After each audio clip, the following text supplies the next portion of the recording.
الحمد لله وكفى وسلام على عباده الذين اصطفى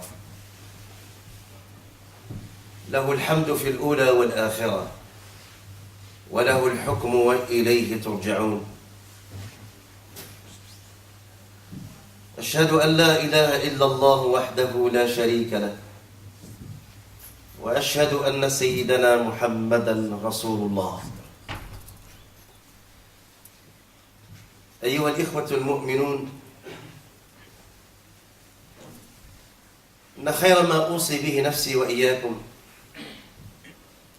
ما أوصى الله به عباده المتقين أن اتقوا الله.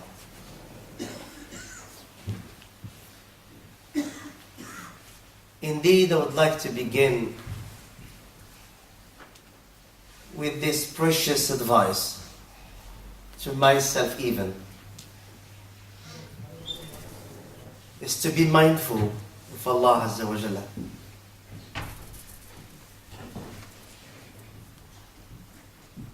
Is to fear Allah Azza wa Jalla according to His right, and die not save in a state of Islam. Be mindful of Allah Azza wa Jalla and always speak the truth.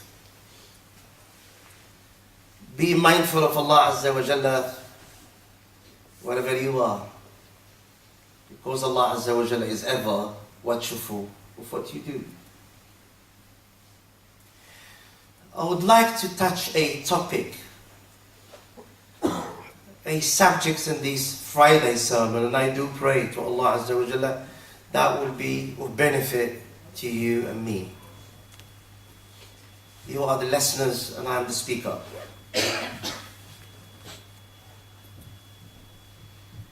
It's the attitude of a mu'min. The attitude of a Muslim. Mu'min, ikhwani, is very special. Muslim is not an ordinary person. No. Muslim is very special. If he combines Islam with Iman, then he is higher and higher and higher. The most honored person to Allah is not about the colors, properties, languages, backgrounds, gold and silver. It's not about the worldly things, rather it is spiritual things. The most honored of you in the sight of Allah Azza wa Jalla is the most pious. Piety is in the heart, not in the pocket. Piety is in the heart, not in the face. And this is Allah's center of attention. For He exalted He be, subhanahu wa ta'ala. He looks at your heart and your actions. This is Allah's center of attention. If I can be quite brief in this sermon, I don't want to give you a lecture. Try to keep it short and inshallah, by Allah's tawfiq, meaningful.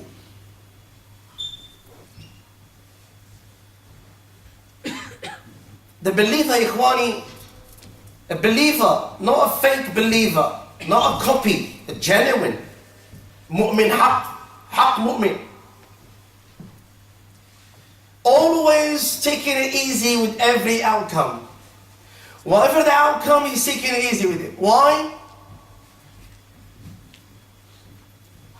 He believes whatever happens was always going to happen.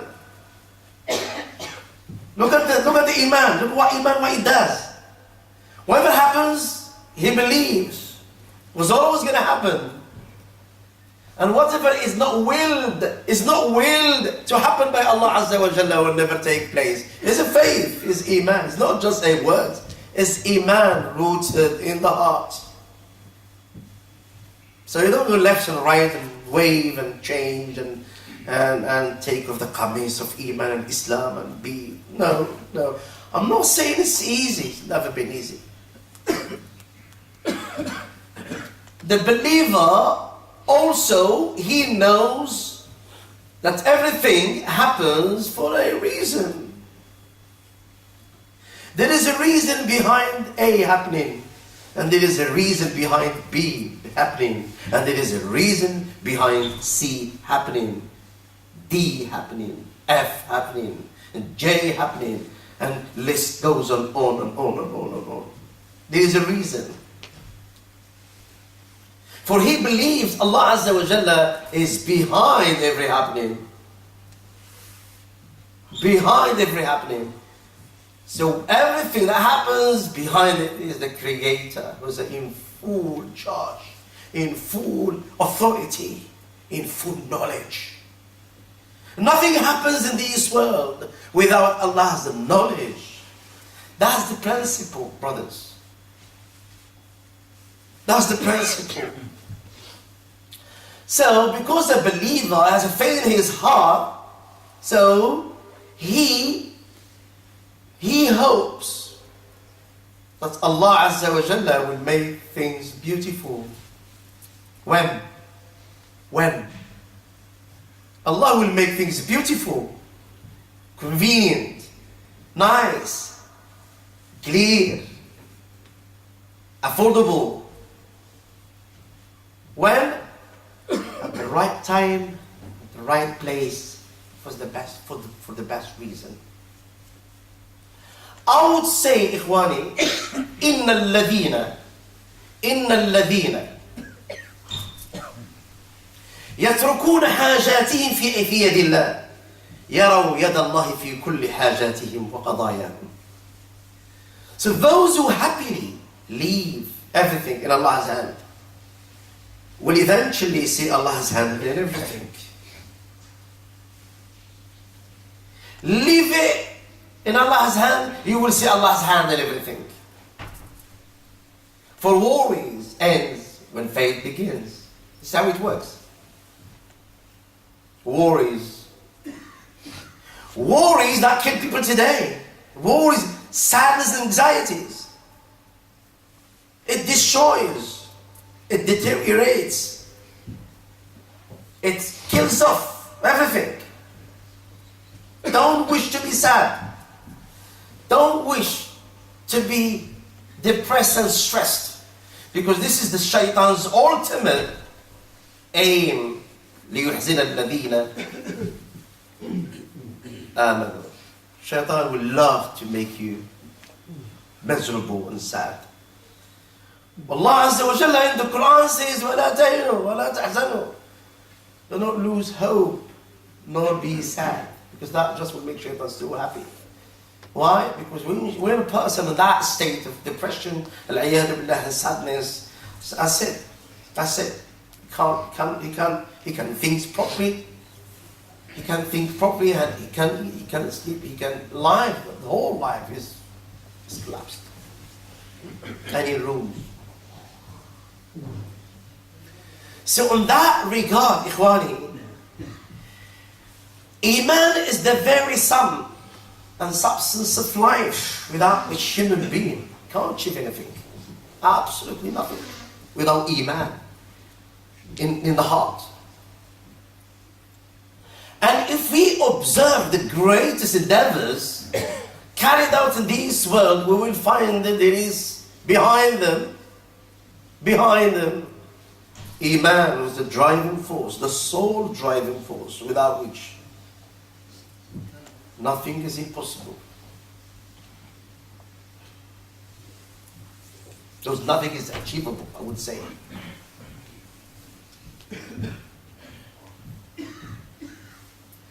A person, إن الإنسان يمكن أن يحدد هدفا لنفسه وأن يسعى لتحقيق هدفه. A person can set a goal for himself in this world. To buy this, to achieve this, to get promoted into that, to move in that place, or to start that thing. It could be anything, it could be any example.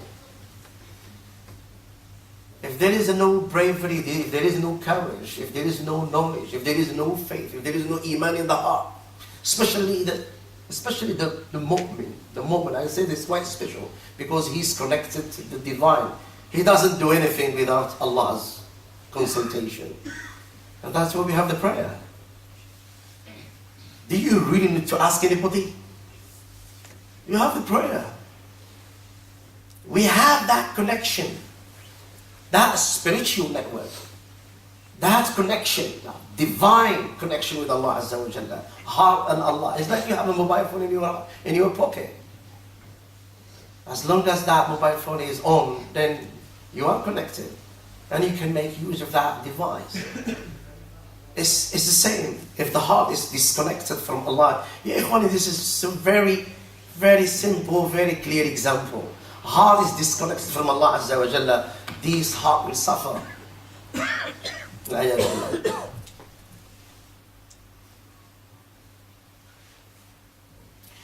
A person can set a goal for himself only if he has faith that ultimately he will be able to achieve that goal. And thus, faith forms a foundation.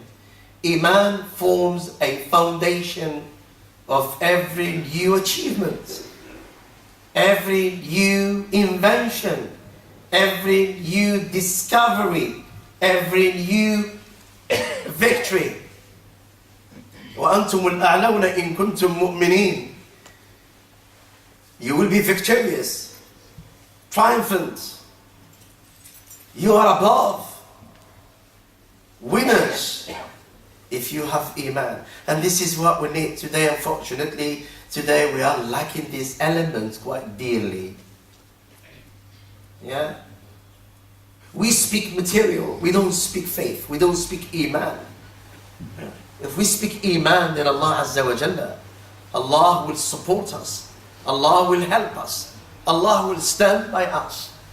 Yeah? We don't struggle, we don't confront the enemies by numbers and by weapons, and we have Iman in our hearts. Subhanallah, look at Yunus alayhi salam. Do you know Yunus alayhi salam is in the Bible mentioned as a Jonah? He was swallowed by a mighty fish. I'm not just saying a story. This is something that happened in the time of Yunus alayhi salam, and it is exclusively mentioned in the Quran. When he left his village without Allah's consent, without Allah's permission. So he was punished. Not for the sake of punishment, it's to remind him, you are a prophet of Allah. You've been selected to convey the message of Tawheed to your own people. You left them because of a few people annoyed you. I don't want to go through the whole story, but Allah Azza wa Jalla, Allah saved Yunus. He saved him through tasbih. What a weapon, what a medicine, what a remedy. What an effective ingredient, what an amazing, powerful component, an element by which Allah can deliver us today. Tasbih. If I say to you that Yunus was in the belly of the fish, I would say the Ummah of Muhammad is in the belly of a superpower grub. And you know what I'm talking about. We are on that belly. We've been stepped over by so and so. I don't want to go specific, you know what I'm meaning. We are on that belly. Allah Azza wa Jalla delivered. Yunus alayhi salam saved him. Quran says, فَلَوْلَا أَنَّهُ كَانَ مِنَ الْمُسَبِّحِينَ لَلَبِثَ فِي بَطَنِهِ إِلَى يَوْمِ يُبْعَثُونَ. Had he not of those who exalted Allah Azza wa Jalla, he would have remained in the belly of the fish until the day they are resurrected. Uzi, Yunus alayhi salam. Don't confuse Yunus and Yusuf, the Prime Minister of Egypt, whom brothers dug him in the well. On the future, only then Allah Azza wa Jalla promoted Yusuf, the most handsome person in the history of human being, to be the Prime Minister of Egypt after a big test. So that Yusuf, I'm talking about Yunus, whom Allah Azza wa Jalla saved through a tasbih. And what did he say? In the belly of the fish, swallowed by a mighty creature, a sea creature, and he impacted in the depth of the ocean. And that spot in the belly of the fish, which is darkness over darkness over darkness, is got Allah. This parable, ikhwan, is for all of us to understand. Allah is with you everywhere. Allah is with you whenever you want Him. There is no guardian in Allah's doors and gates. Allah's gates and doors are open. We are the lazy people. لا إله إلا أنت سبحانك إني كنت من الظالمين. This is what Yunus said. And we have it in the Quran. And it is still effective. The battery of this word is still on. It's not dead. We can still use it today. La ilaha illa anta, Yunus said, Yunus. There is no God but you. Who's he? Allah, the Lord of Ibrahim, Moses, Noah. Subhanaka, glory be to you.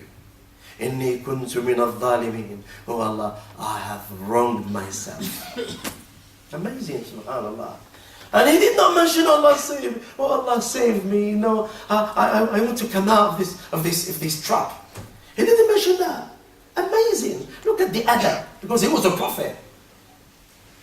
Look at the statement, and it includes in it, oh Allah, please look after me.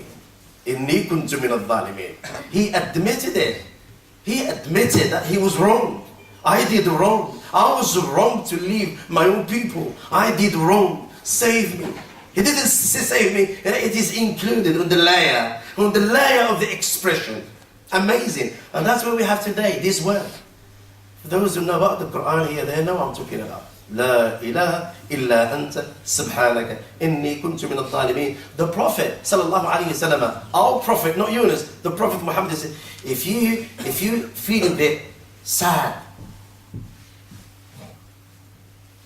you're not happy, you can use this expression, you can use this word, this tasbih of Yunus alayhi salam. Allah Azza wa Jalla will relieve you.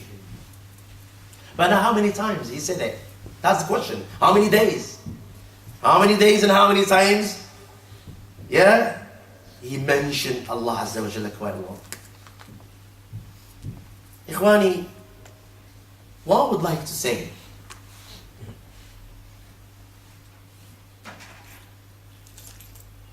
when we have Iman, is the Iman today that we have to work on to make it stronger. When your Iman is strong, you have that extra tank of fuel on the tough times ahead. You're going to use that Iman as a tank of fuel. Yeah? When the road is long, when the road is curvy, when the road is snaky, when there is obstacles on the road, afflictions, trials and tests, tribulations. These are the curvy road, the long way. And when there is no stations to refill the tank. There's no refill station to be seen along the way. You need that Iman. When you look around, there's nobody. When you look left, right, nobody. No, nothing. I'm on my own. Where are my friends? Where are my companions? Where are my colleagues? Where are my family? Where am I? And you have that strong Iman in your heart, you will do this. Allah. You will bow down. Allah. You will prostrate down. Allah. You will go to make wudu. Allah. You go like Yunus, tasbih. Allah. You make istighfar. This is what Allah is. When you make istighfar, this is what Allah is. When he says Subhanallah wa bihamdihi, Subhanallah, this is what Allah is.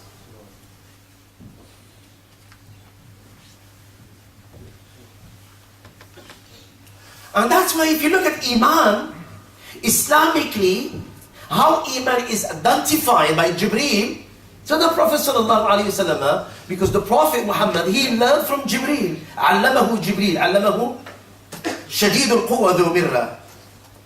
Jibreel alayhi salam, the chief angel, who was a mighty, beautiful and massive. whom the Prophet ﷺ described having 600 wings. These angel, 600 wings, one wing, one part of the wing, if he folds up, he will cover, that wing will cover the horizon. Now you think how big is Allahu Akbar. And this angel, Jibreel, is so massive. And he's entrusted with the wahi. There is Mikael, there is Israfil, there is Uzrail, or Malak al-Maut, and there is Jibreel. And all these mighty angels, Allah Azza wa Jalla has given them missions to do. And they're on control of the rain and crops and plants and cultivations. Malak al-Maut, like Mikael. Israfil is the trumpet blower. The end of the world will come, collapse because of Israfil. This is his mission. The day when Allah created him, he doesn't blink his eyes. He looks at the arsh, he looks at the order of Allah Azza wa Jalla. Ikhwani, where are we? Where are we? Where is your ibadah? Where's my ibadah? Where is your prayer, my prayer? Where are we from these mighty creatures of Allah Azza wa Jalla, the residents of heaven? So massive. Jibreel alayhi salam, if he cries, means cries, if he shouts, the whole world will ruin, will collapse. Because he was the destroyer of the villages of Lut. Read about the story of Lut. And how Jibreel smashed all the cities and villages. Because of Jibreel alayhi salam. He shouted. They're all gone. Look at the flood of Noah alayhi salam. Look at the wind of Ad. And we have Malak al-Maut. Malak al-Maut, the Prophet, I've seen it in reality, and he was, subhanAllah, he fell unconscious. Allah has made the planet Earth in Malak al-Maut's hand like you have a coin in your hand, like a dirham. You got 50p, 1 pound in your hand. This is how Malak al-Maut look at this, the whole planet Earth. And he knows. List, this is one, this is two, this is... Allah has given him the ability and the power. So he deals with snatching away the souls. Malak al-Maut. He doesn't give respite. Once you reach your turn, Malak al-Maut will never give you respite. Malak al-Maut will never give you a chance. Okay, you come tomorrow, 9 o'clock, I will be ready. You're wasting your time. Malak al-Maut, he doesn't have the time to negotiate. Once you reach your time, you go. You are ready, you are not. He doesn't care. You just want to do what Allah Azza wa Jalla has assigned him to do. And there is, who else? Who else? There is another malak called Raqib. Who's Raqib? On my right hand. He records good deeds. You have it in your right hand and I have it in my right hand. Raqib. Remember this, ikhwan. Raqib. لديه رقيب. As a Quran. لديه رقيب عتيد. Raqib here. Raqib here on my right hand. He commands. Yeah, the Atiq. Atiq, which is on my left hand. So my left hand Atiq, he obeys and he listens to Raqib. And there is other malaika. So these malaika, Allah Azza wa Jalla created them to worship Him, and they don't disobey Allah Azza wa Jalla in an instant. Jibreel alayhi salam, I don't want to wander away. He came to the Prophet sallallahu alayhi wa sallam one of the occasions in a lengthy hadith, and this hadith is famously known, popularly known as Hadith of Jibreel. He said, Ya Muhammad, do you know what Iman is? So I don't know. You know, and Allah knows. He said, believe in Allah, and His angels, His books, His messengers, Day of Judgment, and the predestination, the destiny, good and bad. Good and bad happen to you. You believe in it. I don't want to speak about this. I want to speak about Iman with regard specifically how to specify Iman and human being. Iman and human being in day-to-day activity. I would say Iman is 4 pillars. Iman in day-to-day activity with your wife, with your children, place of work, in the masjid, out in a journey, in buying, in actually engaging in businesses, whatever iman is for. First, it's patience. This is what iman is. ولهذا قال النبي صلى الله عليه وسلم لا إيمان لمن لا صبر له.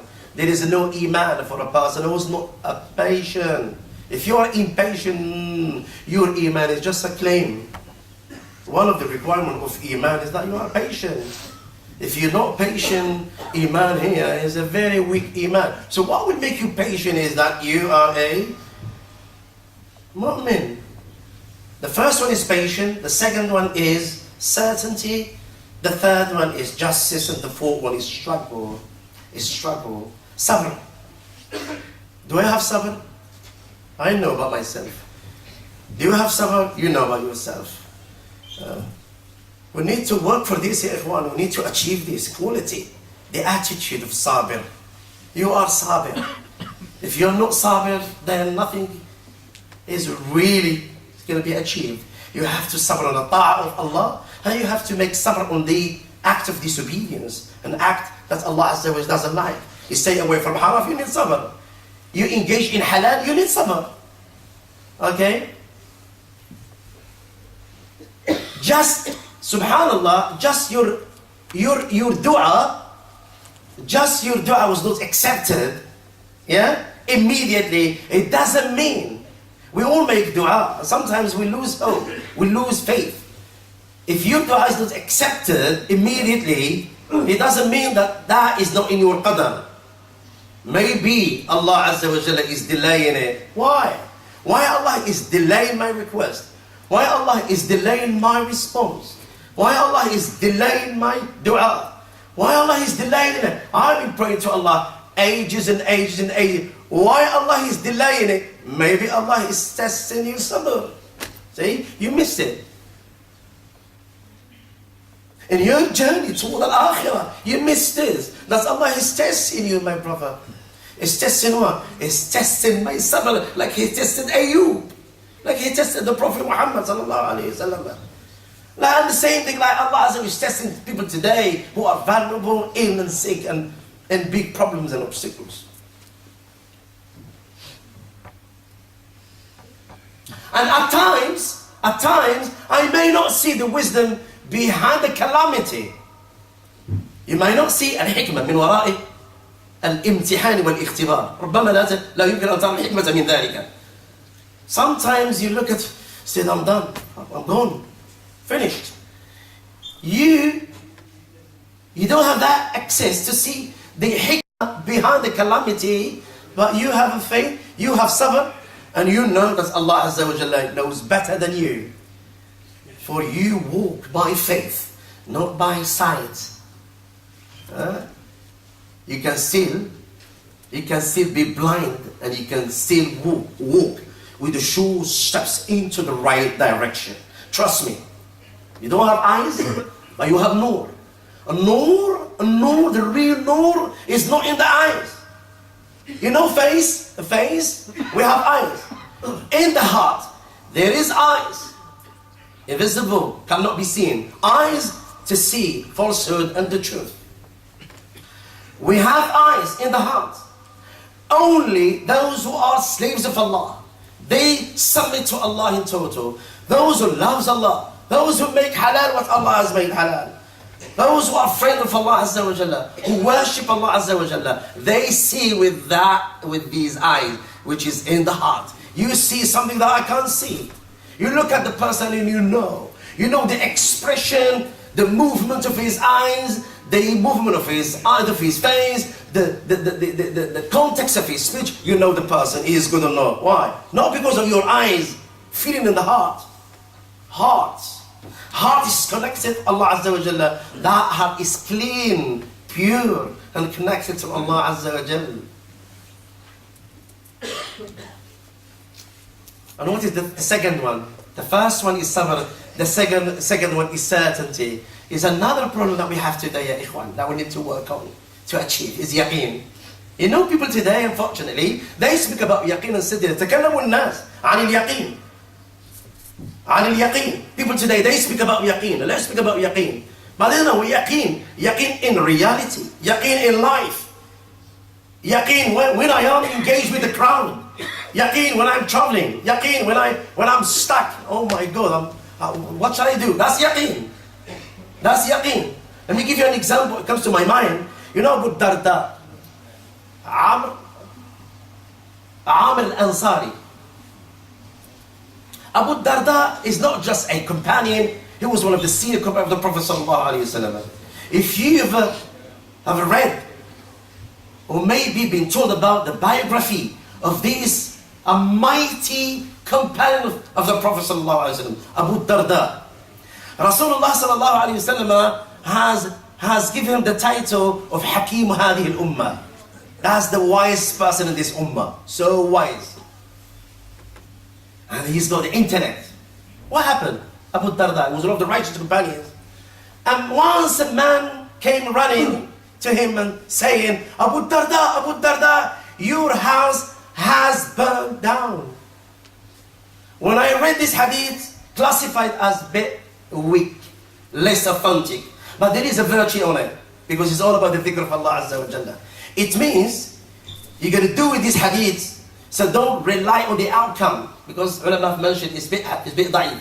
But look at the wording. Look at the wording. There's no harm. You can actually practice the wording of this hadith. And Abu Darda, he looked at the man and said, "Are you serious?" He said, "I'm telling you." I said, "No, can't be. It can't be. My house can't burn down." And the man insisted. Abu Darda radiallahu anhu said, "I'm telling you, this is a huge fire engulfed the whole neighborhood.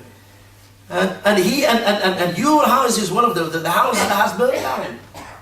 And he said to him, in a full confidence, with a full certainty, he said to him, "Allah will never allow this to happen." And the man said, "How you know?" I said, "I know, because of the words that I heard from the Prophet sallallahu alaihi wasallam. Whoever says these words, and at the beginning of the day, Allah Azza wa Jalla will save him from any misfortune until the end of the day. And whoever says this word in the evening, nothing will happen to him, no calamities, no problems.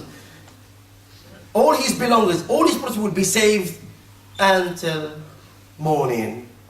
And because of the time, it doesn't allow actually to go into the whole word. In some of the words in these words, some of the expressions in these words of the Prophet sallallahu alaihi wasallam, he said, وَأَعْلَمُ أَنَّ اللَّهَ عَلَى كُلِّ شَيْءٍ قَدِيرٌ. For I know Allah Azza wa Jalla has authority and power over everything.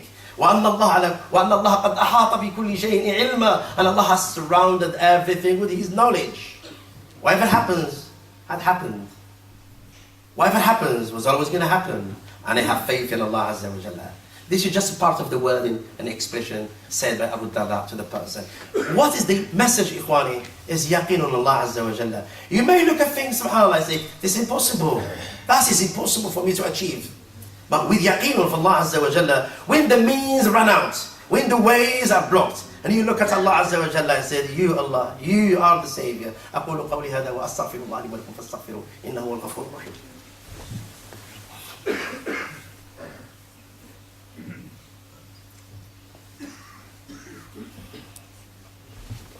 الحمد لله رب العالمين والصلاة والسلام على سيدنا رسول الله. أشهد أن لا إله إلا الله وحده لا شريك له وأشهد أن سيدنا محمدا رسول الله. من يطع الله ورسوله فقد رشد واهتدى ومن يعص الله ورسوله فقد ضل وغوى. Ikhwani, the third one is justice. Islam is justice. If it goes to oppression, if Islam goes to oppression, according to some people, according to some interpretation, according to some media, according to some false ideas, that is not Islam. Islam is justice for all. And look what we have in the Quran. I think in chapter 5 verse 8. All you who believe.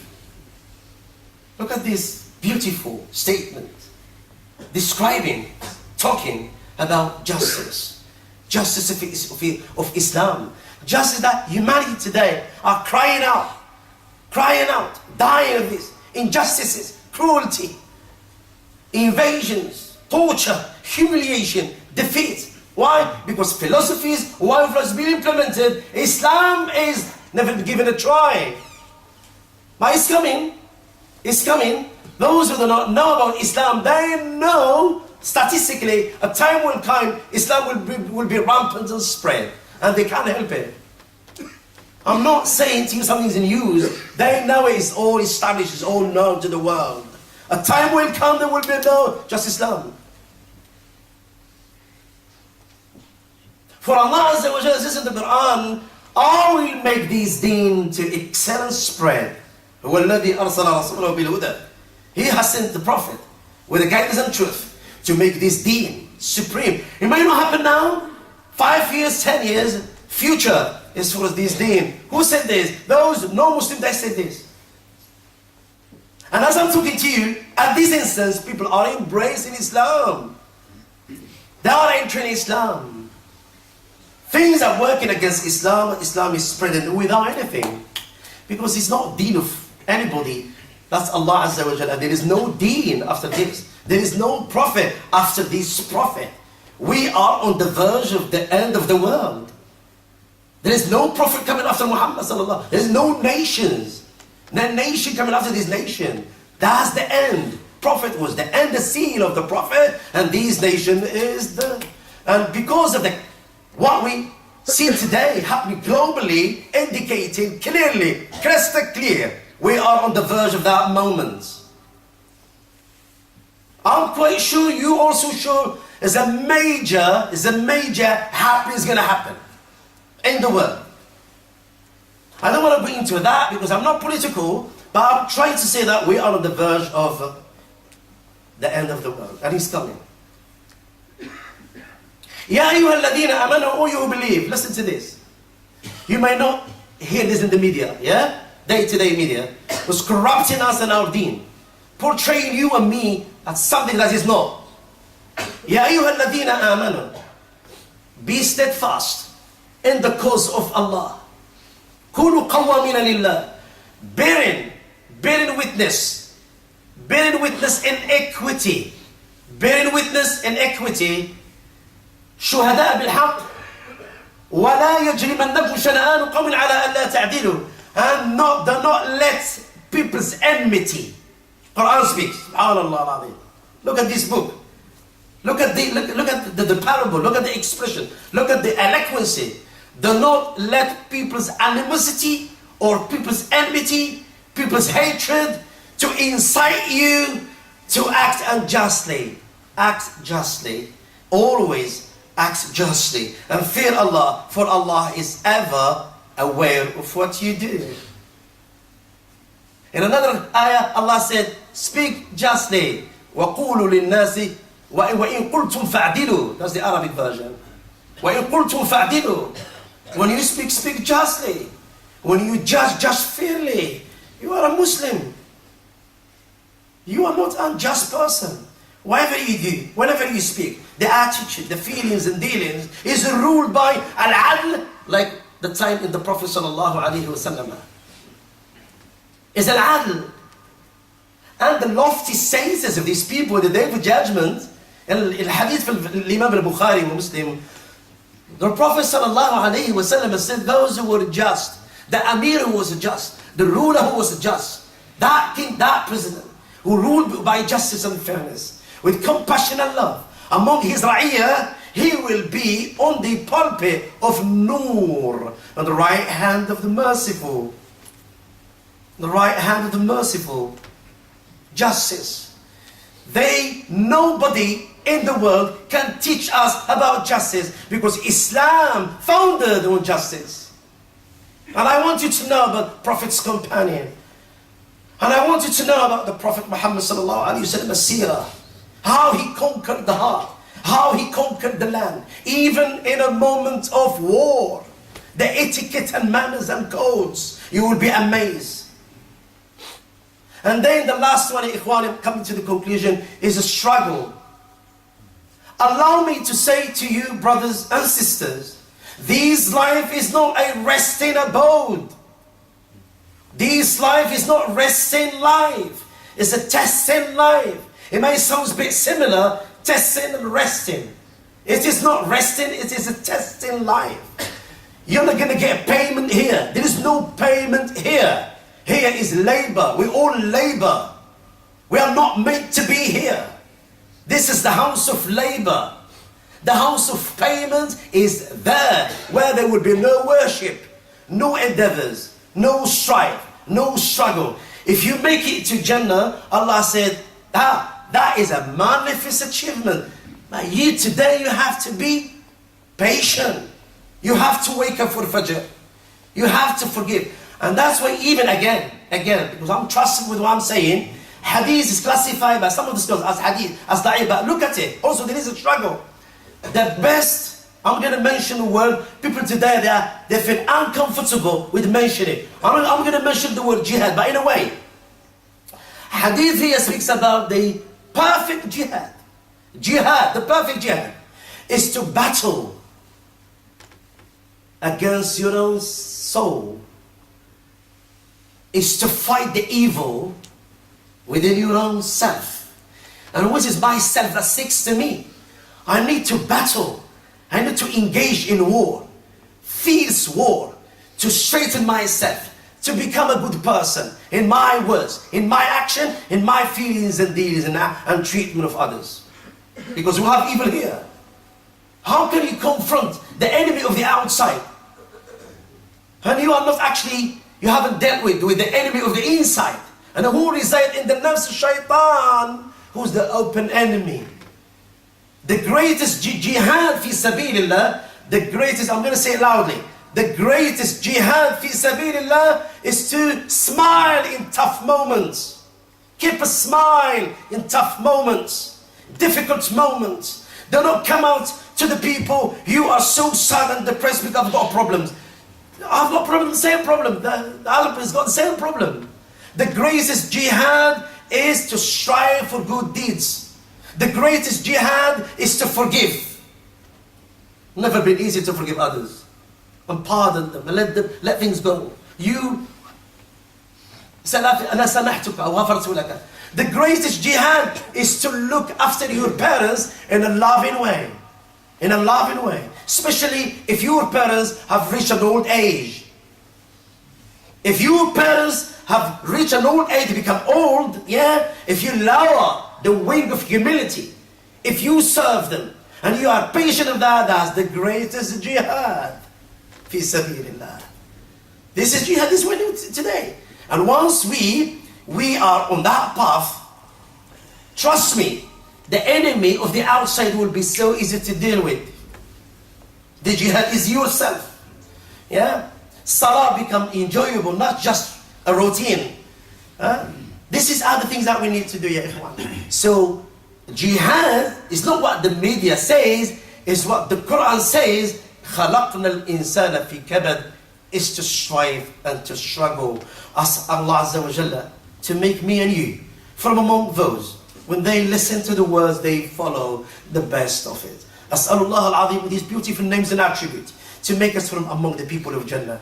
We ask Allah Azza wa Jalla to bless this assembly and make us of those whom you've accepted the Jummah, the sermon of Jummah and the Salah of Jummah. Unite our heart. Bring us together as a community, as a society, to help one another, to cherish one another, show respect to one another, and work as one unit. And if there is any deviation, if there is any misguidance, we need to advise each other, love each other, complete one another, and by which Allah Azza wa Jalla will spread the cloth of mercy and rahmah. Wa akhiru da'wana and alhamdulillahi rabbil alameen. وقوموا إلى صلاتكم يغفر لي ولكم الله وآخر دعوانا أن الحمد لله رب العالمين.